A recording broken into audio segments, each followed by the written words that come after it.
नाज़रीन गिरामी अस्सलामु अलैकुम वरहमतुल्लाहि वबरकातुहू। सीधी बात के ताज़ा तरीन प्राइम टाइम में आप लोगों का इस्तकबाल है। नाज़रीन गिरामी मैं अंसार अज़ीज़ नदवी इस वक्त आप लोगों के सामने कुछ अहम तरीन ख़बरें, कुछ वायरल वीडियोस और कुछ तनक़ीदी तज़किये लेकर के हाजिर हुआ। तफ़सीलात में जाने से पहले आप लोगों से जो दरख्वास्त होती है उस पर तवज्जो करने की अपील करूँगा। नाज़रीन गिरामी, ऐसा लगता है कि अमेरिका बावला हो गया है। वो कभी भारत को धमकी दे रहा है, ईरान को कभी धमकी दे रहा है। अभी ताज़ा खबर जो आ रही है वो ये है कि अमेरिकी सदर डोनाल्ड ट्रंप ने ऐलान किया है, धमकी दी है कि अगर ज़रूरत पेश आए तो ईरान की जौहरी तंसीबात पर बार बार हमला करने के लिए तैयार हैं। उन्होंने एक बार फिर दावा किया कि अमेरिकी हमलों से जौहरी मकामात तबाह हो चुके हैं। जी हाँ नाज़रीन गिरामी, ट्रंप की धमकी एक ऐसे वक्त में सामने आई है जब ईरानी वज़ीर ख़ारिजा अब्बास इराक़ची ने अमरीकी चैनल फोकस न्यूज़ से गुफ्तगू में तस्लीम किया कि ईरान का जौहरी प्रोग्राम फ़िलहाल रुक चुका है क्योंकि वो इसराइली और अमरीकी बमबारी के नतीजे में शदीद नुकसान का शिकार हुआ है। ताहम इराक़ची ने वाज़ेह किया कि ईरान यूरेनियम की अफजूदगी से दस्तबरदार नहीं होगा और वो फ़िलहाल अमरीका के साथ जौहरी प्रोग्राम पर मुज़ाकरात शुरू करने को तैयार भी नहीं है। तो ऐसे में अमरीका फिर से धमकी देना शुरू कर दिया कि हम बार बार हमला कर सकते हैं ईरान पर। और साथ ही इस्राएली आर्मी चीफ ने भी, इस दरिंदे ने भी पूरी तरह से ईरान पर हमला करने की और जंग ख़त्म ना होने की बात कही है। इसराइल और ईरान के दरमियान 12 रोज़ जंग को ख़त्म हुए 1 माह से ज़्यादा का अरसा गुजर चुका। इधर इसराइली फ़ौज की chief of staff lieutenant general Eyal Zamir, इस दरिंदे ने फ़ौज को चौकन्ना रहने को कहा है। उसने कहा कि ईरान के ख़िलाफ़ मुहिम ख़त्म नहीं हुई और फ़ौज को कई जगहों पर तवील जंग के लिए पूरी तरह तैयार रहना पड़ेगा। उसने ये भी कहा कि इसराइल ने हालिया हमलों में ईरान की जौहरी प्रोग्राम को पीछे धकेल दिया लेकिन ख़तरा अभी ख़त्म नहीं हुआ। शामिर ने कहा कि हमने ईरान के ख़िलाफ़ एक अहम मरहला मुकम्मल कर लिया है लेकिन ये जंग ख़त्म नहीं हुई, हम एक नए मरहले में दाखिल हो रहे हैं। टाइम्स ऑफ इसराइल की एक रिपोर्ट के मुताबिक उसने ये भी कहा कि गमालियों की वापसी और गज़ा की पट्टी में हमास की हुक्मरानी का खात्मा भी फ़ौज की तरजीहात में शामिल है। इसमें फ़ौज को भारी नुकसान उठाना पड़ा है, कई फ़ौजी मारे गए हैं। उसका कहना था कि इसराइली फ़ौज को हर महाज पर चौकन्ना रहना होगा, फ़िज़ाए की ताकत को बरकरार रखना होगा और इंटेलिजेंस तहक़ीक़ात को आगे बढ़ाना होगा। आने वाले साल 2026 में फ़ौज अपनी तैयारियों को मज़ीद मजबूत करेगी ताकि वो किसी भी किस्म के चैलेंजेस से निमटने के काबिल हो। तो नाज़रीन गिरामी, ईरान को अमेरिका और इसराइल लगातार जो है धमकियां दे रहा है और फिर जो है वो पूरी तरह से ऐसा महसूस होता है कि ये दरिंदे खामोश बैठने वाले नहीं हैं। गाज़ा पट्टी को तबाह बर्बाद कर चुके हैं, शाम को तबाह करने की कगार पर पहुंच चुके हैं, ईरान को पूरी तरह से तहस नहस करने के इरादे से इस वक्त ख़ुद को मजबूत करने की कोशिश कर रहे हैं। जंगबंदी के आड़ में इस तरह की तफसीलात सामने आ रही हैं, जबकि ईरान भी बारहा इन लोगों को ये जवाब दे चुका है कि आप जैसे को तैसा मिलेगा, आपके हमले अगर होंगे तो उससे भी ख़तरनाक जो है हमले किए जाएंगे। जैसा कि नाज़रीन गिरामी में मैंने कहा कि जो है ट्रंप आने के बाद से अमेरिका बावला हो गया है या उसके लीडरान बावले हो चुके हैं। अब जो है अमेरिका जो है वो रशिया से तेल ख़रीदने के इवज़ ब्राज़ील को, चाइना को और इंडिया को धमकियां दे रहा है। जी हाँ, उसने कहा कि अगर आप लोगों ने दरअसल एक इंटरव्यू का इख्तिबास है, यूएस सेनेटर लिंडसे ग्राहम ने चाइना, इंडिया और ब्राज़ील को एक सवाल के जवाब में धमकियां देता हुआ नज़र आया।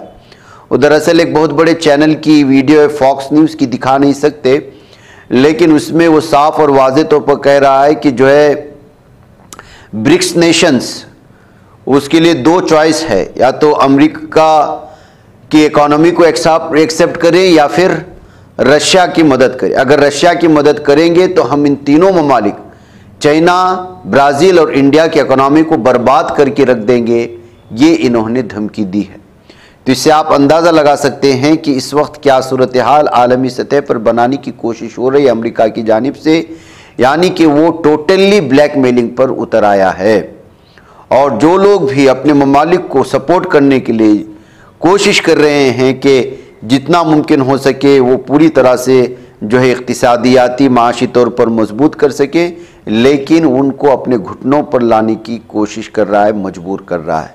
वैसे में देखना है कि ब्राज़ील, चाइना और इंडिया क्या जवाब देते हैं अमेरिका को, जो इस वक्त खुल्लम खुल्ला फॉक्स न्यूज़ जैसे पूरे इंटरनेशनल बड़े चैनल पर बैठ कर के उसका सेनेटर धमकी देता हुआ नजर आया।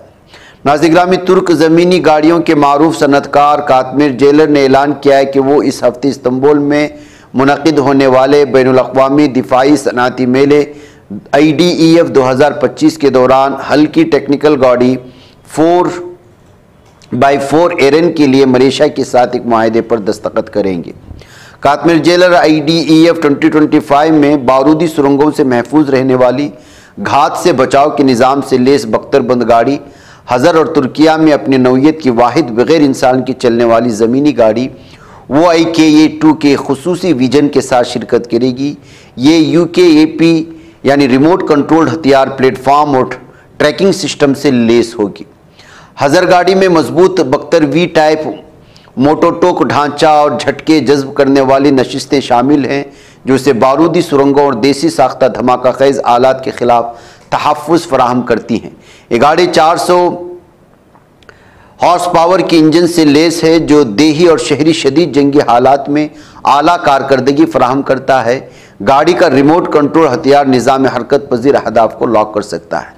तो नाज़रीन गिरामी, इस तरह से बस इसका खुलासे कलाम यही है कि तुर्किया दिफाई फर्म में इस वक्त जो है मलेशिया के साथ हरबा गाड़ियों के मुआहदे पर जो है दस्तखत करेगा। इस तरह एक दूसरे के ताउन के साथ दिफाई निज़ाम को मजबूत बनाने की कोशिश करेंगे। ये ताज़ा रिपोर्ट है तुर्की और जो है मलेशिया से। उधर नाज़रीन गिरामी, बांग्लादेश में कल जो सबसे बड़ा हादिसा पेश आया, आप जानते हैं, तैयारा हादिसा यहाँ के कॉलेज कैंपस में नीचे गिरा था। इसमें अब जो खबर आ रही है, जाँ बहक होने वालों की तादाद 27 को पहुँच चुकी है। कम से कम 20 अफराद की हलाकत पहले ही दे दी गई थी, अब इसमें 7 मज़ीद जो है लोग जो है हुए हैं। इसमें शनाख्त करने का जो है एक अमल जारी है, वो कार्रवाई जारी है। ज़ख्मियों की तादाद में लगातार इजाफा होने की खबरें भी सामने आ रही हैं।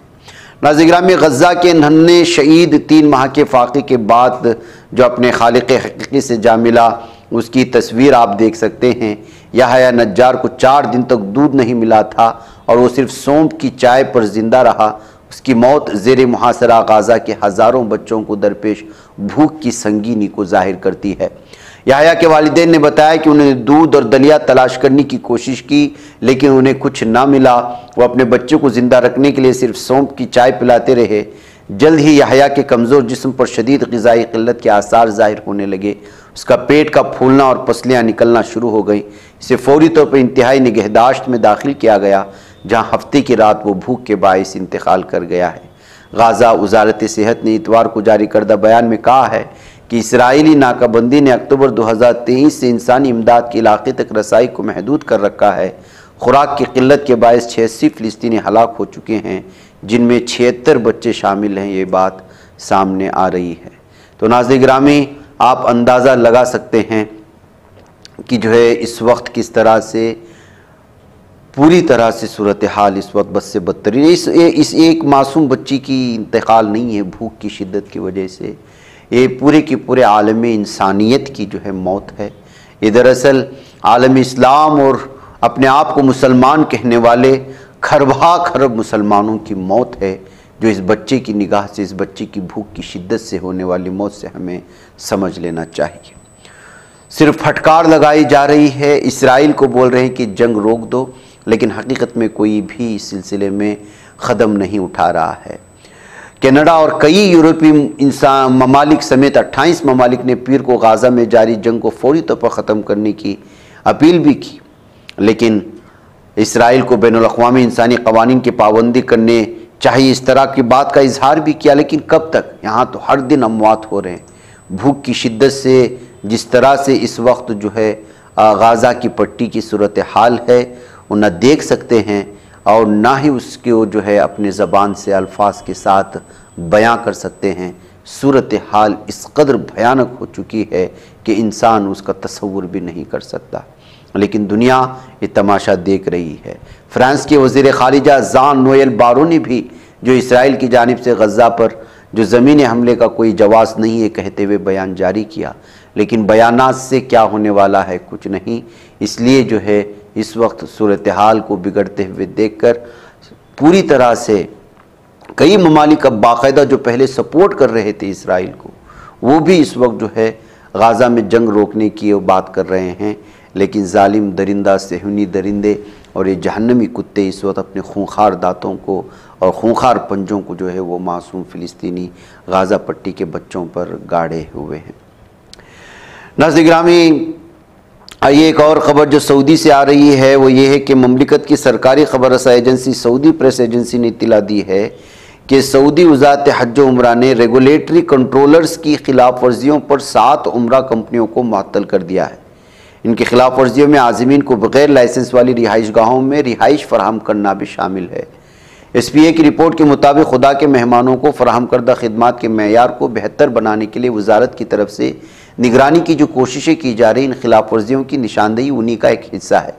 रिपोर्ट में कहा गया है कि वजारत ने वजाहत की कि संगीन खिलाफ वर्जियाँ हैं जिनसे हाजियों की हिफाजत और आराम मुतासर होता है। एक रिपोर्ट के मुताबिक सऊदी वजारत हज व उम्रा ने कहा कि मुकर्रर करदा सज़ाओं पर अमल दरामद की तैयारी में उसने मज़कूरा कंपनियों के ख़िलाफ़ फ़ौरी कानूनी इक़दामात शुरू कर दिए हैं, जिसकी वजह से जो है इस वक्त उम्रा जाने वाले भी देख लें, यहाँ पर अक्सर इस तरह की जो गैर कानूनी कामों में मुलव्वस होते हैं उनके ख़िलाफ़ जो है फ़ैसले लिए जाते रहते हैं, ताकि आप जिस कंपनी के ज़रिए से जा रहे हों कहीं ऐसा ना हो कि वहाँ जाकर के आप लोग जो है फंस जाएं। नाज़रीन गिरामी, अब केरला में भी दुश्मनी फैलाने की कोशिशें हो रही हैं। केरला में हिंदू मुस्लिम दूर दूर तक ये तासुब पाया नहीं जाता, लेकिन जैसा कि आप जानते हैं कि साउथ में अक्सर इलाक़ों में इस तरह जो है वो ज़्यादा चीज़ें RSS के और हिंदुत्व तंजीमों की कोशिश करने और BJP की कोशिश करने के बावजूद अंदर नहीं आ रही हैं, लेकिन वो इस वक्त पूरी तरह ज़मीनी सतह पर काम करना शुरू कर चुके हैं। अब केरला में भी खुल्लम खुल्ला मुसलमानों के ख़िलाफ़ बोलना शुरू हो चुका है। एक हिंदू लीडर का मुतनाज़ बयान ये आया है कि हिंदू ख़वातीन ज़्यादा बच्चे पैदा करें, रियासत मुस्लिम अक्सरियती होने के करीब है। केरला में येज़ुआ एक बरादरी है, उसके सरकर्दा रहनुमा हैं वेलापल्ली नाथसेन। इसने एक बार फिर तनाज़ा खड़ा कर दिया है। इसने दावा किया कि केरला जल्दी ही एक मुस्लिम अक्सरियती रियासत बनने वाली है और उसका जिम्मेदार उन्होंने हिंदू ख़वातीन को करार दिया, जिनके बकौल उनके बच्चे पैदा करना कम कर दिया है हिंदू ख़वातीन ने। हफ्ते को कोटे में श्री नारायण धर्म योगम की क़यादत की मीटिंग से खिताब करते हुए नासिर ने रियासत की दोनों बड़ी सियासी जमातों हुक्मरान बाएं बाजू LDF और हिज़्ब इख्तिलाफ UDF पर इल्ज़ाम आयद किया कि वो मुसलमानों को सियासी फ़ायदा दे रही हैं। उन्होंने कहा कि हिंदू बरादरी को मुत्तहिद होकर अपनी सियासी असर व रसूख को बचाना होगा। तो नाज़रीन गिरामी, कुछ रियासतें जो इस तरह की हिंदू मुस्लिम के तनाज़े से बच कर के पूरी रियासती तरक्यात की जानिब गामजन हैं, अब उन रियासतों को बर्बाद करने की तरफ तुले हुए हैं ये हिंदुत्व तंजीमें, उनके लीडरान, और हिंदुओं के वोटों को बटोरने के लिए किस तरह से यहाँ से भी धर्म को ले आ रहे हैं उसका अंदाज़ा आप यहाँ पर लगा सकते हैं। नाज़रीन गिरामी, उधर मुरादाबाद डिवीज़न के सैकड़ों देहातों में ड्रोन की दहशत मुसलसल जारी है। नौजवानों ने हर गांव में ग्रुप बना रखे हैं और बाहर से आने वाले लोगों को उनकी ID चेक करने के बाद ही एंट्री दे रहे हैं। पुलिस भी मुसलसल गांव-गांव जाकर लोगों को आगाह कर रही है कि वो गैर ज़रूरी तौर पर परेशान ना हो और ऐसी वीडियोस और पोस्ट को सोशल मीडिया पर शेयर करने से गुरेज करें जो माहौल को ख़राब कर रहे हैं। ड्रोन उड़ाने की बात सबसे पहले मुरादाबाद डिवीज़न के अमरोहा ज़िले में शुरू हुई। अमरोहा से संबल और फिर मुरादाबाद से होते हुए ड्रोन उड़ाने की अफवाह रामपुर पहुंची। गुज़िश्ता 2 रोज़ से शहर के इलाकों में ड्रोन की परवाज़ों के दावे किए जा रहे हैं। कांट, छजल्ट, पाक बड़ा, मैंथर, भोजपुर, भगतपुर, मझोला, मोंढा पांडे और भी दीगर इलाकों में दिन भर लोगों में ड्रोन उड़ने की बहस होती है और रात होती ही ड्रोन के फिर से उड़ने का शोर मच जाता है और लाठी डंडे लेकर के अलग अलग ग्रुप में लोग घूमना शुरू कर देते हैं। इससे बचने के लिए लोग पुलिस के साथ कई गांव में गश्त कर रहे हैं। बाहर से आने वाले लोगों से पूछगछ की जा रही है, इनकी ID चेक की जाती है। अगर अपनी शनाख्त जाहिर करने से कासिर हैं तो वो फ़ोन पर उन लोगों से बात करते हैं जिनके घर ये बाहर के लोग आए हैं। मोंढा पांडे और कन्नर की पार्क, बरमड़ा और सिविल लाइन्स ऑफ की अफवाहों की वजह से कई लोगों को ज़दुकूब किया गया है। DIG मुनीराज जी ने कहा है कि डिवीज़न के तमाम अजला में पुलिस चौकस है, लोगों को ड्रोन के बारे में अफवाहें ना फैलाने के लिए आगाह किया जाए, ड्रोन मालिकान की तस्दीक की जाएगी। तो नाज़रीन गिरामी, इस तरह से भी जो है दहशत फैलाने की कोशिश होती है। ड्रोन के ज़रिए से गांव में दहशत फैला करके लोग उसका अलग ही फ़ायदा उठाने की कोशिश कर रहे हैं। बहरकैफ नाज़रीन गिरामी, मुझे यहाँ पर इजाज़त दें, इंशाल्लाह फिर आप लोगों से मुलाकात होगी। अस्सलामु अलैकुम वरहमतुल्लाहि वबरकातुहू। बच पाता है कोई सहाफ़ी की निगाहों से, मिलाता है ये लोगों को मोहब्बत की पनाहों से। करम और दर्द मंदी का है एक संसार, सीधी बात अज़ीमत जुर्अतो हिम्मत का है इज़हार, सीधी बात अज़ीमत जुर्अतो हिम्मत का है इज़हार, सीधी बात। ये चैनल हक निगर बनकर कुचल देता है फितनों को।